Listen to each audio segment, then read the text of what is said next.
I used to think that the scars on my back were just the price of admission for being a daughter. I used to believe that love was something you earned through perfect grades and absolute silence. But standing at the top of the stairs, looking down at the woman who gave me life, I realized that some people don't want a daughter. They want a ghost. I've spent 21 years trying to haunt a life that was never truly mine, and it took a belt, a stolen future, and a blocked phone number for me to finally realize that the person I was trying so hard to save was the one holding the match to my bridge. You hear stories about toxic parents all the time, but you never think your own mother is capable of calculated sabotage until you're standing in a foreign country with a cancelled passport and an empty bank account. How do you walk away from the person who is supposed to be your sanctuary when they've turned your entire world into a cage? My childhood wasn't just religious. It was a fortress. Everything was filtered through a lens of divine expectation, and in my mother's house, God was less about grace and more about a checklist. I remember being 10 years old and feeling the weight of the world on my shoulders every time a progress report came home. To most parents, a B- in history is a conversation, maybe a temporary loss of video games. In my house, a B- was a betrayal. I can still taste the copper in my mouth from that week when I was 11. She didn't just yell. She didn't just ground me. She took a leather belt and decided that my skin would pay the debt of my academic failure. For 7 days, that belt was the only language we spoke. She told me she wouldn't stop until the grade changed. So, I lived in a blur of pain and history textbooks, crying over dates of battles while my own body felt like a war zone. When I finally dragged that grade up to an A-, she just nodded, put the belt away, and acted like the last week hadn't happened. But the marks stayed. They're still there, faint, white lines that remind me every time I look in the mirror that her love was always conditional. By the time I was 14, the walls started closing in for real. Something shifted in her.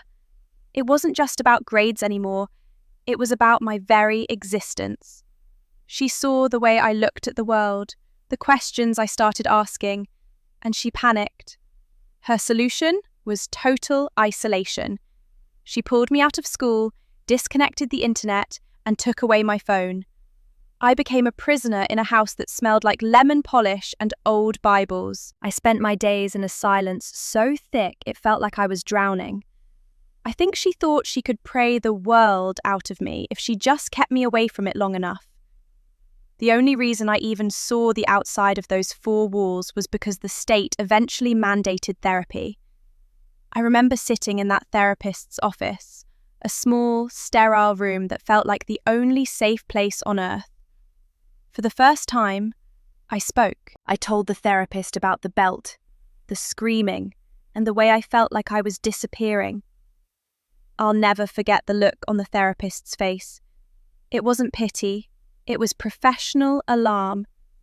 After one of our sessions, she pulled my mother aside. I could hear their muffled voices through the heavy wooden door. The therapist told her plainly, "You are the one who needs to change. Your daughter is reacting to your environment." We never went back. My mother dragged me to the car, her face a mask of cold fury, and told me that the therapist was a tool of the enemy. From that day on, I wasn't just a daughter who needed discipline. I was a project that needed to be managed. I eventually begged and pleaded until she let me go back to school, but it wasn't a return to freedom. It was a transition into a high-tech panopticon. She installed Life 360 on my phone, tracking my every movement to the inch. If I stayed in the library 5 minutes past the final bell, my phone would erupt with accusations. She was convinced I was going to parties, drinking, doing things that I hadn't even seen in movies yet. I had never even tasted a beer, but in her mind, I was a lost cause on the verge of ruin. The tension in the house was a physical thing, a static electricity that made my hair stand on end every time she walked into a room. The breaking point didn't happen in the dark. It happened in the bright, unforgiving sun of a Sunday morning when I was 17. I had managed to get a job, saving every penny like my life depended on it, because it did. I started talking about the future, about looking at colleges in Miami, far away from the stifling humidity of her control. The moment I mentioned Miami, she stopped speaking to me. For weeks, I was a ghost in her house. She wouldn't look at me, wouldn't acknowledge my presence at the dinner table. It was the silent treatment, taken to a pathological extreme. Then came that Sunday. I was dressed for work, my keys in my hand, ready to head out and earn another day's worth of freedom. I didn't see it coming. She met me at the top of the stairs, and the look in her eyes wasn't one of a mother. It was the look of someone who had finally snapped. She accused me of sneaking out the night before, a total fabrication, a lie she had spun in her own head to justify what she was about to do. Before I could even defend myself, she lunged.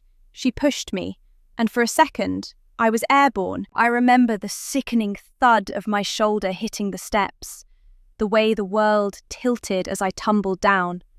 I scrambled to my feet, adrenaline masking the pain, and ran for the front door. I made it to the yard, the grass damp with morning dew, but she was right behind me. In full view of the neighborhood, under the Sunday sun, she attacked me again. She was screaming, hitting me, clawing at my jacket and my purse. She managed to rip them away from me, standing over me with my own belongings like they were trophies of war. I sat there on the grass, gasping for air, looking at the woman who had raised me, and I made a vow. It was a quiet, cold realization that washed over me like ice water. I was never going back. Not to that house, not to that version of myself, and not to her. I didn't have my purse, I didn't have my jacket, and I barely had my dignity, but I had my phone. I called my dad. My parents had been separated for years, and he lived in a different world, a world where love didn't leave bruises. When he picked up the phone and heard my voice, he didn't ask questions. He just told me to stay where I was. Moving in with my dad was like learning how to breathe again after being underwater for 17 years. I finished my senior year of high school online, tucked away in the safety of his home. It was the hardest year of my life, trying to unlearn the survival instincts I had developed. Every time a door slammed, I jumped. Every time I made a mistake, I waited for the belt. But it never came. My dad was a rock. He was patient, kind, and for the first time in my life, I felt like I had a parent who actually saw me. And because I felt safe, I finally did the one thing I knew would end my relationship with my mother forever. I came out. I told my dad I was a lesbian. I remember the terror of that moment, the way my heart hammered against my ribs, waiting for the rejection. But he just hugged me. He told me he loved me, and that who I loved didn't change who I was to him. But my mother? My mother didn't believe in that kind of love. When she found out, the project of my life became a crusade. 8 months after I moved out, she showed up. She didn't come to apologize. She came to threaten. She told me she would make my life a living hell if I didn't move back to the States with her. She looked me in the eye and told me I was a disappointment to God and to her. But I didn't know the half of what she was capable of. I was approaching my 18th birthday, a day that was supposed to represent my total independence. My dad had been amazing. He had been putting every single cent of child support into a savings account for my college fund. My mother had always told me that money was mine, a nest egg for my future.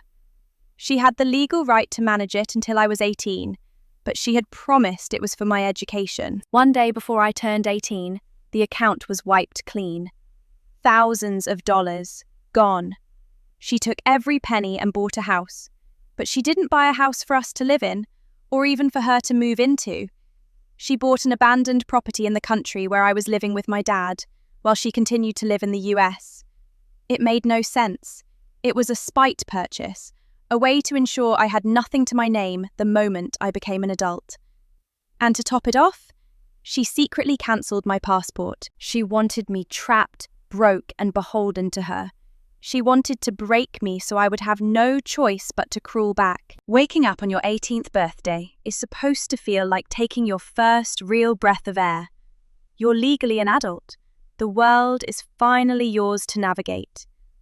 But for me, that morning felt like waking up in a room where all the oxygen had been sucked out overnight. I remember logging into that bank account, the one my dad had meticulously contributed to for years, month after month, specifically for my college education. I remember staring at the screen, blinking, waiting for the numbers to refresh. 0. Literally nothing. It wasn't a glitch. My mother had swooped in just 24 hours before my legal adulthood kicked in and drained everything. And for what? She didn't need the money. She didn't use it to pay off debts or survive. She took my future, my dad's hard-earned child support, and bought a house. But not a house to live in. She bought a run-down, completely abandoned property in the country where I was living with my dad, while she remained thousands of miles away in the United States. To this day, that house sits rotting, empty, gathering dust and weeds. It is a literal, physical monument to her spite, a monument to the lengths she would go to just to ensure I started my adult life with absolutely nothing. Add that to the cancelled passport, and her message was loud and clear. If I can't control you, I will ground you. I will clip your wings so tightly that you won't even be able to walk, let alone fly. Logistically, fixing the passport issue while living abroad was a nightmare. It took time, endless paperwork, and a lot of deep breaths. Emotionally, it was a crater. It took something out of me that I didn't know I still had left to lose. My dad, incredible as always, stepped up. He helped me navigate the bureaucratic mess. He helped me figure out how to pay for my classes. And most importantly, he didn't let me drown in the bitterness that was threatening to consume me. But here is the most twisted, confusing part about surviving childhood abuse. Despite the stolen money, despite the cancelled passport, despite the physical attack on the front lawn, and despite the bout, a part of me still wanted my mum. Have you ever had to mourn someone who is still alive? It's a very specific kind of agony. Because you aren't mourning the person they actually are, you are mourning the mother you deserved. You are mourning the fleeting moments when things were okay. Because the truth is, she wasn't always a monster. There were times, buried under the religious fanaticism and the explosive anger, where she was just a mum. There were good memories, locked away in the back of my mind, that kept whispering to me that maybe, just maybe, she could find her way back to being that person. So, I did something that a lot of people probably won't understand. I forgave her. I didn't forget, and I certainly didn't let my guard down, but I let go of the blinding anger. I had to, for my own sanity. I spent the next few years building a life that was finally, truly mine. I stepped into my early 20s unburdened by her constant surveillance. And in that beautiful, hard-won freedom, I found love. I met my girlfriend, and for the first time in my entire life, I experienced what soft love felt like. I didn't know love could be quiet. I didn't know it could be supportive, without a catch or a hidden agenda. Growing up, love was a transaction. Love was conditional on a report card, on my silence, on my absolute obedience. But with her, love was just love. We've been together for 3 years now. 3 beautiful, healing years. She has been my anchor, helping me understand that I am worthy of being cared for exactly as I am, without having to bend myself into shapes to please someone else. It was from this place of stability and newly found strength that I decided to reach out to my mother. Recently, we started talking again. I was the one who initiated it, cautiously offering an olive branch. I told her very clearly, I want a relationship with you. I want us to be in each other's lives, but we need mutual respect. I am an adult now, and things have to be different. She agreed, At least she played the part. But the conditions of her respect became painfully clear the moment my life outside of her came into the conversation. When I mentioned my girlfriend, the person who holds my heart, my mother instantly shut down. She told me, in that cold, disapproving tone I knew so well, that she was uncomfortable hearing about her. She made it clear that my identity, my relationship, the happiest part of my existence, was a taboo subject. And you know what I did? I swallowed my pride. I wanted to keep the peace so desperately that I compromised myself. I told her, "Okay, I will respect your boundaries." I literally shoved the most important person in my life into a closet whenever I was on the phone with my mother. I never brought my girlfriend up. I never talked about our anniversaries, our trips, our daily lives. I sanitized my entire existence just to make my mother comfortable. I thought I was being mature. I thought I was being the bigger person, proving that I could handle a relationship with her on her terms, as long as it meant having a mother. For a while, it seemed to work. We had superficial conversations about the weather, about work, about completely meaningless things. It was a fragile glass house of a relationship, but it was something. I tiptoed around her feelings, carefully editing every sentence before I spoke, terrified of waking the sleeping giant. But then, 2 months ago, my phone buzzed. I looked down at the screen and saw a message from her. It wasn't a "how are you" or a "thinking of you." It was a link, a video. My stomach dropped instantly because I recognized the thumbnail style. It wasn't the first time she had done this, but after all the boundaries we supposedly set, after all the peace I had tried to maintain, it felt like a slap to the face. I opened the video. It was a sermon from a hyper-conservative pastor, sweating under stage lights, waving a Bible around and essentially screaming into the microphone. And the entire premise of the video? A detailed, hateful explanation of exactly why people like me, why I am going to burn in hell. The video was playing on my phone screen, and for a long moment I just stared at it. I watched the pastor's face distort as he spoke about abominations and the wrath of God. My own mother had sent this to me. She had sat down, looked at her phone, found this specific poisonous piece of content, and clicked share to send it to her daughter. It was so personal it felt like a surgical strike after all the years of silence I had given her, all the times I had swallowed my pride to keep a tenuous peace.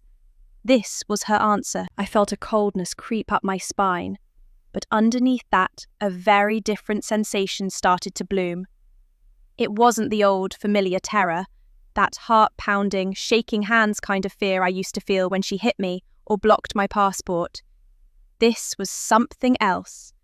It was an absolute blinding clarity. For years, I had been operating under the illusion that if I just walked on eggshells long enough, I could eventually earn a safe version of my mother. I thought if I respected her boundaries, if I hid my girlfriend, if I muted my own voice, if I played the role of the obedient, distant daughter, I could get her to stop the attacks. But looking at that video, I realized the fatal flaw in my logic. You cannot negotiate with someone who sees your very existence as an affront to their moral superiority. I didn't explode. I didn't send a long, desperate paragraph pleading with her to understand me. I didn't beg for her approval. I simply took a deep breath, composed myself, and typed a response. It was the most difficult thing I've ever had to write to her, because it was the first time I wasn't writing as a victim. I was writing as an adult. I said, "Mum, I have asked you repeatedly not to send me these kinds of things. We agreed on a relationship based on mutual respect. By sending me this, you are telling me that you don't respect me all my life. Please, I am asking you to respect my boundaries and stop sending me this content." I hit send. And for the first time in my life, I didn't feel guilty. I didn't feel like I had just painted a target on my back. I felt clean. I had stood up for myself, firmly and calmly, and I waited for her to acknowledge that she'd overstepped. Her response didn't come in the form of an apology. It didn't come with an explanation. Instead, she messaged me one final sentence. "I'm going to give us some time." And then she blocked me, just like that. No conversation, no attempt to mend the bridge, no attempt to even understand why I was hurt. She just slammed the door. I sat there with my phone in my hand, staring at the screen that suddenly looked very empty. She had blocked me on everything. Every social media platform, every messaging app, the whole connection severed in a blink. It was a classic punishment move. She was using the silence to make me feel small, to make me feel like I had done something wrong by asserting my own humanity. She wanted me to panic. She wanted me to think, "Oh no, I pushed her too far. I need to fix this. I need to apologize to get her back." But the silence didn't feel like a punishment. It felt like a gift. I turned to my girlfriend who had been sitting nearby, oblivious to the drama unfolding in my inbox. I told her what happened, and instead of the shame I used to feel, for the first time, I felt a sense of immense relief. I realized that for 2 years, I had been holding my breath, waiting for the other shoe to drop. Every time my phone pinged, I had that split second of, is it her? Is she angry? Is she going to attack me? That weight had finally been lifted. She had done the work for me. She had removed herself from my life, and she had done it by trying to use my own boundaries as a weapon. People keep asking me, am I the asshole? They ask me if I should have just ignored the video. They ask if I should have just let it slide because she's my mother and family is everything, right? But I look at those faint white marks on my back from the belt. I think about the empty, decaying house she bought with my college money. And I think about the 3 years of happiness I've built with someone who actually loves me for who I am. Why is it that society expects us to be the ones to absorb all the blows? Why am I the one who is supposed to be the bigger person when the other person is constantly trying to diminish me? I didn't cut her off. She cut me off because I had the audacity to ask for basic respect. The irony isn't lost on me. For my entire life, she preached about her version of God, about the sanctity of the family unit, and about the importance of honor. But when push came to shove, her definition of family was a one-way street paved with control. If I walked the path she laid out, I was a daughter. If I stepped off that path, even an inch, I was an enemy. The silence that followed her blocking me was deafening. But it wasn't the kind of silence that usually terrified me. Before, when she would go silent, it meant something was brewing. It meant I was being punished for some unseen sin, and the anxiety of waiting for the explosion was unbearable. This time, the silence felt like the ending of a long, grueling, exhausting performance. I had finally walked off the stage. I was no longer playing the part of the daughter who could be molded, silenced, or manipulated into hating herself. I spent a few days just sitting with that realization. It's funny how you expect a massive earthquake when you finally set a boundary, but often, the world just keeps turning. My coffee tasted the same, the sun still came up, my girlfriend still held my hand, still looked at me with that same steady adoration, and still didn't care about the religious dogma my mother was trying to use as a weapon. And in that, I found the answer I had been looking for. I started thinking about those years I spent trying to fix her. I remember the therapy sessions she forced me to stop, the secret tracking, the move to my dad's house, and the way I tried to maintain a respectful distance as an adult. I realized that my entire life had been defined by her reactions to me. Even when I moved out, even when I moved across an ocean, I was still living in the shadow of her disapproval. I was still constantly looking over my shoulder, waiting for her to reappear, waiting for her to find a new way to hurt me or to take something else that mattered to me. But when she blocked me, She essentially handed me the keys to my own life. She had been trying to hold on to me so tightly that she actually ended up shoving me away for good. I started opening up to my friends about the whole saga. For the first time, I wasn't just telling them the highlights, I was telling them everything. I told them about the belt, the stolen college fund, the cancelled passport, and the way she'd send me those hateful videos disguised as love. Their reactions were a shock to my system. I expected them to tell me, "But she's your mother, you should try to forgive her." Or, "Maybe she just doesn't understand." Instead, they looked at me with horror. They asked me why I had waited so long to walk away. They asked me how I had managed to survive as long as I had without breaking down completely. That was the turning point. When you've been conditioned to believe that you are the problem, you start to internalize it. You start to think that your boundaries are just you being difficult or selfish.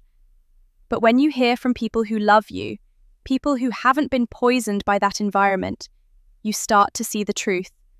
The problem wasn't me asking for respect. The problem was that she didn't know how to give it. I realized that by trying to keep her in my life, I was actually betraying my girlfriend.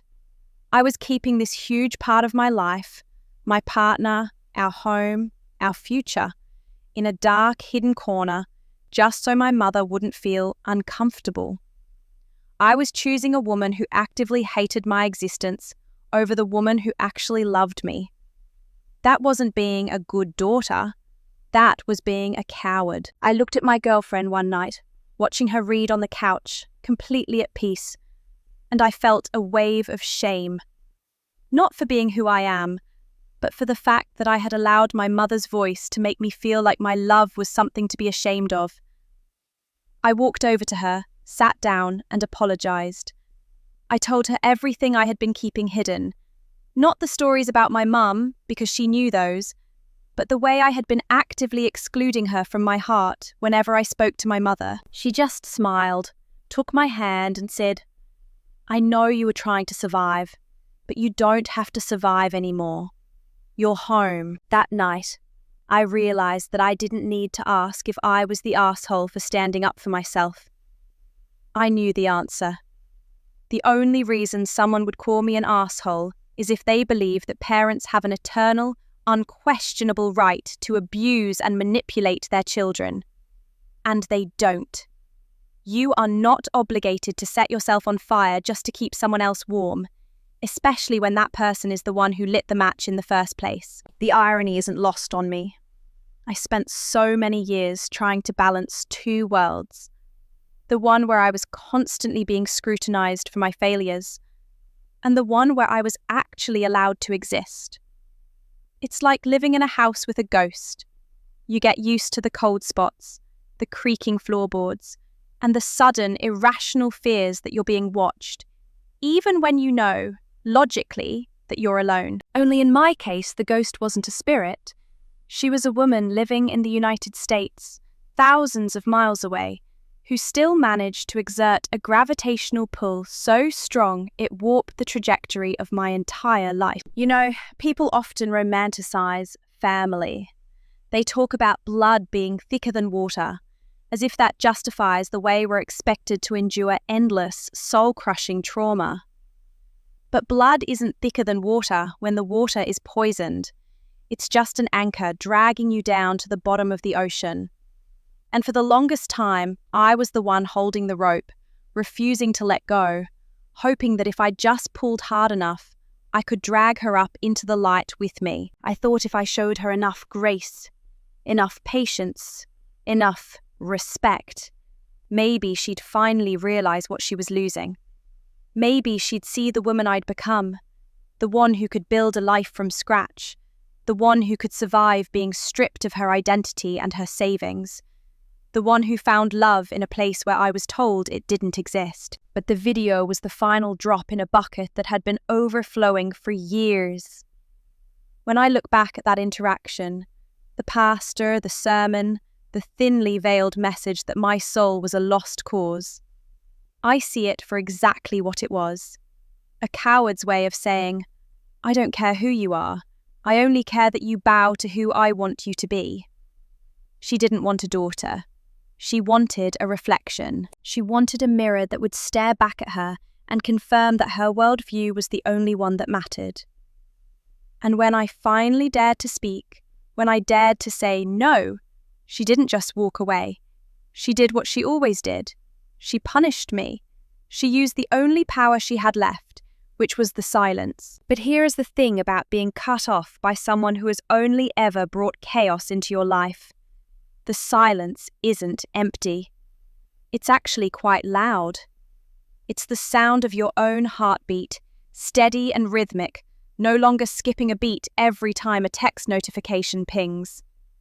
It's the sound of your own voice, which you finally started using to speak your own truth.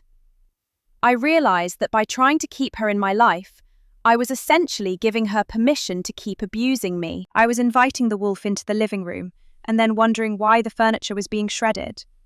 I was so worried about being the asshole that I was completely ignoring the fact that I was the victim who had become a protector of my own peace. My girlfriend, my rock, my partner, the person who actually knows what love means without needing a Bible verse to define it. She didn't ask me to cut my mother off. She never once told me who I could talk to. She just stood there, steady as a mountain, while I went through the messy, painful process of finally letting go. And the moment I truly let go, the moment I stopped checking to see if the block had been lifted, the moment I stopped hoping for an apology that I knew would never come, I felt a shift. It was as if a heavy, rusted shackle had been unlatched from my ankle. I wasn't just standing on my own 2 feet anymore. I was finally walking towards something I wanted, instead of running away from something I feared. I think a lot of people are stuck where I was. They are trapped in these toxic cycles, thinking that if they just try one more time, if they just explain it differently, if they just show more compassion, the other person will finally have a breakthrough. But real change doesn't happen because you want it to. Real change happens because the person who needs to change decides that your existence is more important than their ego. And let's be honest, for people like my mother, their ego is a fortress. It is fortified with years of self-righteousness and the absolute, unwavering belief that they are the heroes of their own stories, even when they're the ones leaving a trail of broken hearts and empty, abandoned houses behind them. I'm at a place now where I don't need her to understand. I don't need her to validate my relationship, my life, or my happiness. I don't need her to look at those faint white marks on my back and apologize. I've realized that the apology I was waiting for, the "I'm sorry for stealing your money, for cancelling your passport, for pushing you down the stairs," was never going to be enough to fix the decades of damage. And besides, I have a life now. I have a home. I have a woman who looks at me and sees everything, not just the parts of me that fit into a rigid, outdated box. I have friends who cheer for me, who support my growth, and who celebrate the version of me that is finally, unapologetically free. So, am I the asshole for standing up for myself? If standing up for your basic human rights, your dignity, and your right to live a life free of abuse makes me the asshole, then I'll wear that label like a badge of honor. But deep down, I think the question isn't whether I'm an asshole. The question is why we are taught to be so afraid of losing the people who make us feel small, while we simultaneously struggle to hold on to the people who make us feel infinite. You know, people often tell you that family is the bedrock of your life. They tell you that no matter how much they hurt you, no matter how much they twist your words or try to rewrite your history, they're still your people. But there comes a point, a silent, sharp point in the middle of a Tuesday or a Sunday, where you realize that a house built on sand can never be a home, no matter how much you reinforce the walls. My mother spent years trying to build a pedestal for herself out of my obedience. And when I finally stopped being the mortar that held her bricks together, she didn't just walk away. She tried to burn the whole thing down behind her. I've spent the last few weeks in this strange, newfound silence. It's not the heavy, suffocating silence of the life I used to live. It's a light, airy, expansive kind of quiet. It's the silence of a room that has finally been cleared of clutter. I find myself doing things that used to terrify me. I'll be sitting with my girlfriend at a restaurant, and I'll reach over to hold her hand, and I don't scan the room to see if someone is watching. I don't feel that phantom vibration in my pocket that used to signal my mother was checking in via Life 360. I just exist. And the sheer simplicity of that is almost overwhelming. I think about the money she stole, that college fund my dad so lovingly built, and the empty, decaying shell of that house she bought in the country. It used to make my blood boil. It used to make me want to scream at the unfairness of it all. How could a parent look their child in the eyes and rob them of their future, all while claiming it was for their own protection? But the anger is fading. It's being replaced by a deep, profound pity. Imagine living a life so miserable, so filled with resentment and fear, that your greatest joy is trying to sabotage the happiness of your own daughter. Imagine being so afraid of love, of real, messy, unconditional love, that you have to push it away with every ounce of your strength. She's not winning. She's just trapped in her own fortress, and the only thing she has left to guard is her own emptiness. There's a part of me that wonders if she'll ever reach out, if she'll ever wake up one morning, look at that dusty, abandoned house, and wonder where I am. But then I realize that I don't actually care. And that, more than anything else, is the ultimate victory. The moment you stop caring if they apologize, the moment you stop needing them to understand your side of the story, you take away their power. She can't hurt me with her silence anymore, because I've already stopped listening for her voice. I see so many people in the comment sections of these types of stories, people who are going through the exact same thing. They're stuck in that hope cycle. They're still waiting for their mothers to see them. They're still waiting for their fathers to apologize. They're still trying to carve out a space for themselves in a house that was never meant for them. And if I could say anything to them, it would be this: you are not a project. You are not a cautionary tale for a pastor's sermon. You are not a soul to be saved by someone who doesn't even know how to love you. You are a human being who deserves to be seen, heard, and celebrated. I think about the scars on my back, those faint white lines from the belt. They used to be maps of my trauma. I used to trace them with my fingers when I was alone, reminding myself of the price of my defiance.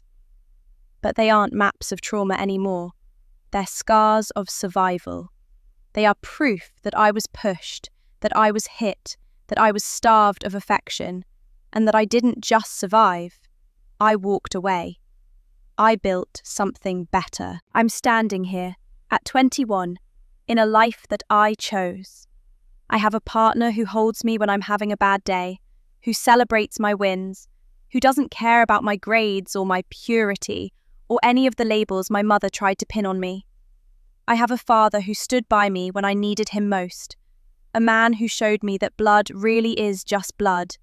But love? Love is what you do for people. Love is choosing someone every single day, not because you're forced to, but because they make your life better. The question I started with, am I the asshole for standing up for myself, seems so small now. It's almost laughable. How could I be the asshole for choosing my own mental health? How could I be the asshole for asking for the bare minimum of human decency? The only people who would call me the villain in this story are the people who have never had to fight for their own life. They're the ones who have never had to choose between being a good daughter and being a whole person. I'm curious, though. If you were in my shoes, if you had been through all of this, if you had finally found a sliver of peace, would you have reached out? Would you have tried one last time? Or is there a limit to how many times you can reach into a fire before you decide to stop trying to get warm?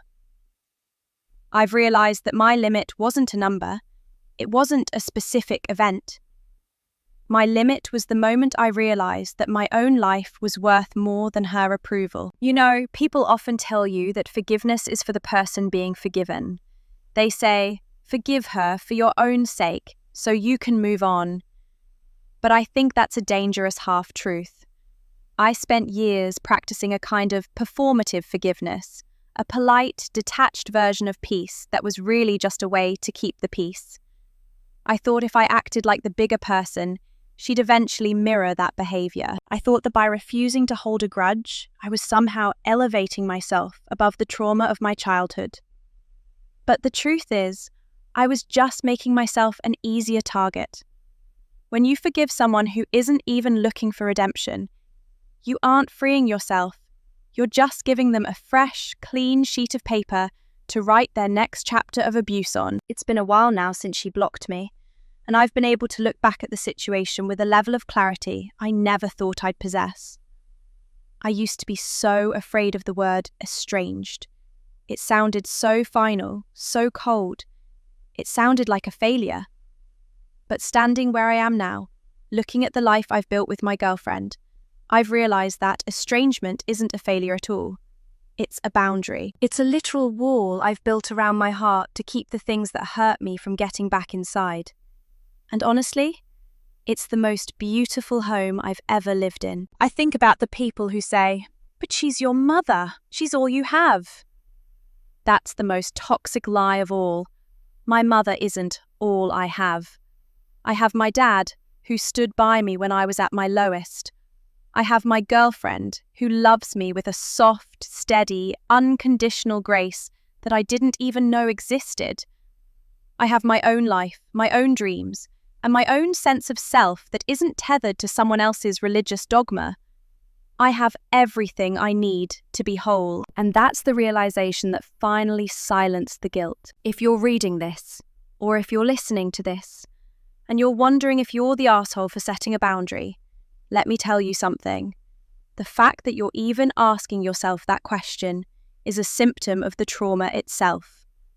It means you've been trained to prioritize their feelings over your own survival. It means you've been conditioned to think that your needs are secondary or even selfish. But they aren't. Your need for safety, your need for respect, your need for autonomy, these are not arsehole moves. They are the fundamental rights of every human being on this planet. I've stopped asking myself what I did to deserve the life I had, and I've started asking myself what I'm going to do with the life I have now. I'm going to be happy. I'm going to love who I love without hiding it. I'm going to speak my truth without waiting for someone else's permission. I'm going to spend my time with people who make me feel like I'm enough, just as I am. And I'm going to leave the ghosts in the past, where they belong. Sometimes, when I'm lying in bed at night, I think about that abandoned house in the middle of nowhere. I imagine the dust settling on the floors, the cobwebs stringing across the windows, and the way the paint is probably peeling under the relentless sun. And for the first time, it doesn't make me sad. It doesn't make me angry.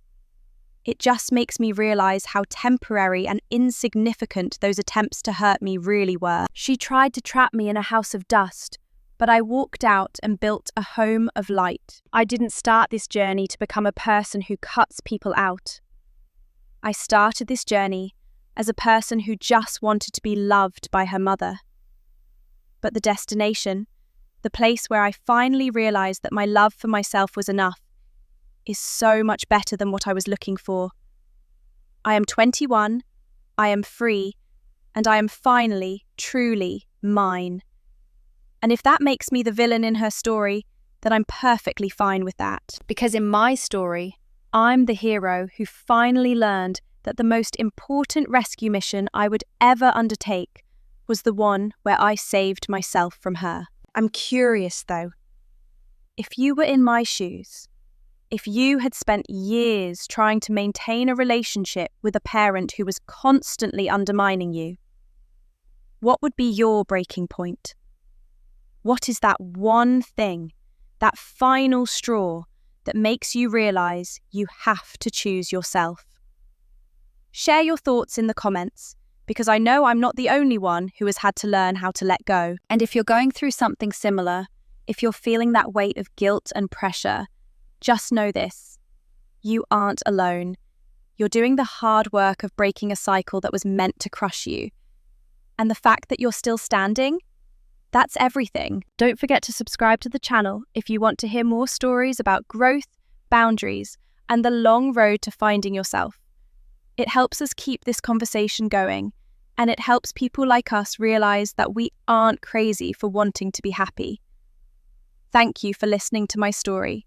It's been a long journey, but I'm finally exactly where I need to be. It's funny, isn't it? We grow up with these fairy tales about family, these stories where the parent is the hero and the child is the treasure. My mother's version of that story was more like a horror movie, where I was the set piece, the thing to be moved, painted, and eventually, if I didn't fit the scene, discarded. For the longest time, I thought that discard was the ultimate failure on my part. I thought, if I had just been quieter, if I had just hidden my girlfriend better, if I had just ignored the pastor's sermon instead of standing up for my own dignity, maybe she'd still be talking to me. But the silence from her side, the silence that followed her blocking me, has been the most profound teacher I've ever had. It taught me that my need for a relationship with her was essentially a need to be validated by the very person who had spent my entire life trying to invalidate my existence. It's like trying to get water from a stone. You can hit it, you can polish it, you can pray over it, but at the end of the day, it's a stone. It has nothing to give you except the coldness you've already felt. I've spent these last few months building a life that feels like mine. Not a life that she curated for me, not a life that I'm trying to hide from her, but a life that feels honest. I wake up in the morning and I don't feel that tightness in my chest. I don't feel like I'm waiting for the other shoe to drop.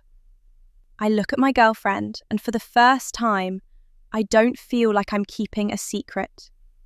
I feel like I'm finally living in the light. And you know what the craziest part is? The world didn't end. My life didn't crumble because I stood up for myself. If anything, it's expanded. I've realized that the energy I spent trying to manage her emotions, trying to curate my own personality so she wouldn't be offended, was energy I could have been using to build something real. I could have been painting or traveling or just enjoying my youth. But I spent it all on a ghost. People ask me if I'm afraid of what happens next. What if she tries to reach out? What if she tries to threaten me again? And I have to be honest, I'm not. Because I'm not the same scared little girl who was pushed down the stairs or had her passport stolen. I'm a woman who knows who she is. I'm a woman who knows what she's worth. And I'm a woman who knows that nobody, not even a mother, has the right to make me feel small. I've had to come to terms with the fact that I'll never get the apology I want. She'll never look at me and say, "I was wrong, and I'm sorry I hurt you." And that realization was the final piece of the puzzle. Once I let go of that hope, I let go of the last string she had tied to my heart. And without that string, she can't pull me anymore. She can't make me jump. She can't make me dance. She's just a person, and a person who no longer has any influence over my joy. This whole journey of coming out to my dad, of moving across the ocean, of losing my savings, and of finally setting that hard, unmovable boundary with my mother. It's been the hardest thing I've ever done. But looking at where I am now, looking at the person I've become, I wouldn't trade it for anything. Because I learned that I can lose everything, my home, my security, my family, and I can still stand up. I can still find a way to be happy. If you're listening to this and you're still holding on to that hope that maybe your toxic parent will change, I just want you to know, you're not a bad person for wanting that. but you're also not a bad person for choosing yourself when they refuse to be the parent you deserve.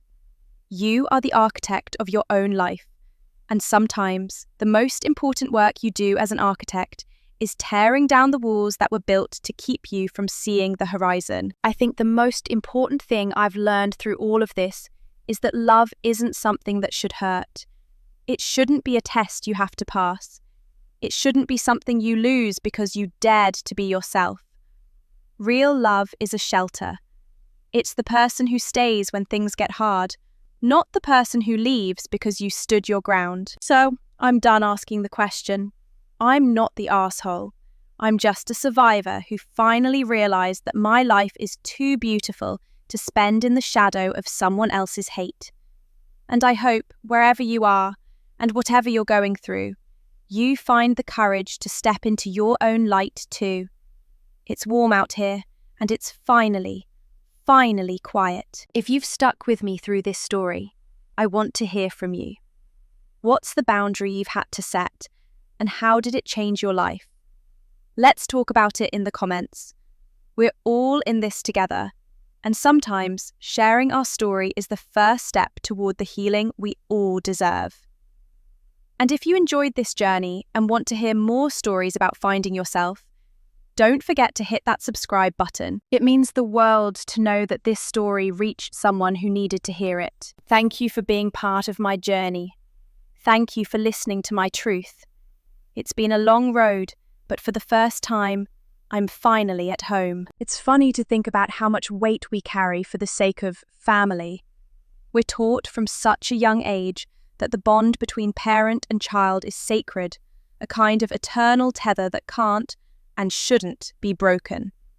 We are taught that no matter how much they hurt us, no matter how much they tear us down or try to mold us into something we aren't, they are the people who gave us life, and therefore they are entitled to a piece of it forever. But for the longest time, I felt like my mother was taking more than just a piece of my life.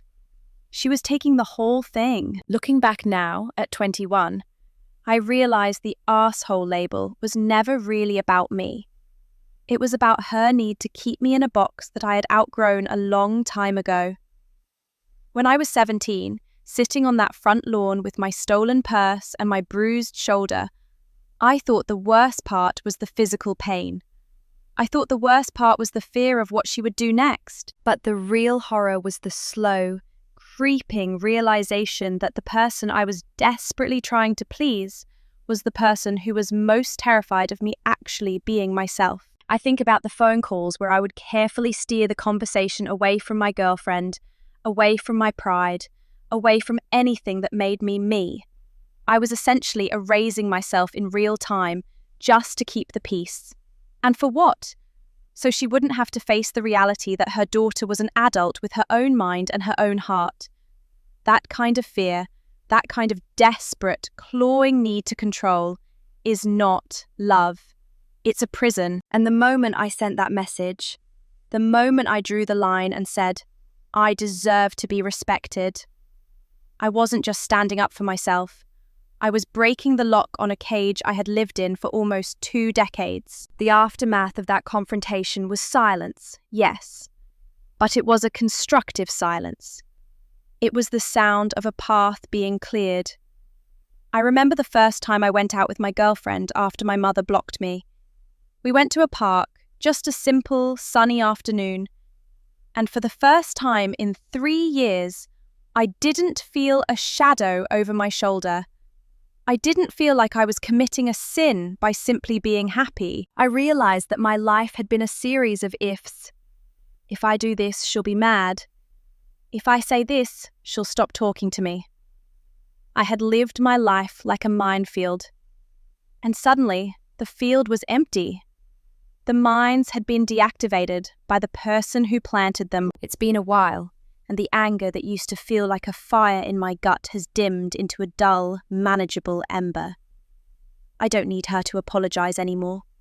I don't need her to understand why I love who I love, or why I'm not the religious, obedient daughter she wanted. The most powerful thing I ever did was stop caring if she approved of my life. That is true freedom. When you stop seeking validation from people who are fundamentally incapable of giving it to you. You stop being a victim of their expectations. I've had so many people reach out since I started sharing my story. People who have lived through their own versions of this. Some are still in the thick of it, afraid to walk away, afraid to set that boundary because they fear being the bad guy. And I want to tell you, and I hope you really hear this, that choosing your own peace is not an act of malice. It is an act of survival. You are not a bad person for wanting to be treated with dignity. You are not a bad person for choosing to surround yourself with people who actually see you, not a version of you that they've built in their own minds. I'm at a place now where I can look at my past and see it for what it was.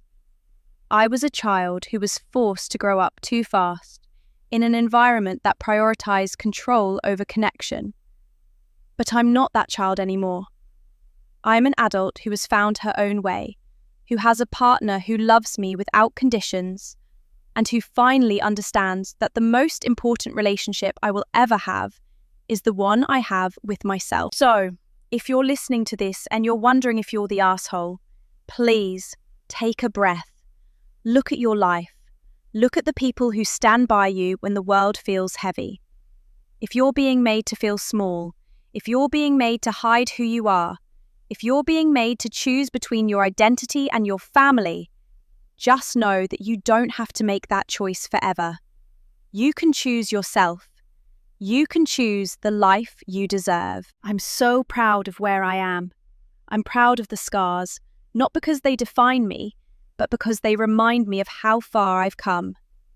I'm proud that I didn't let the darkness win, and I'm so grateful that I have a community here, a place where we can share these stories and realize that we aren't alone in the struggle to be ourselves. If you've found a little bit of comfort in this story, if it's helped you feel a little less alone, please share your thoughts in the comments.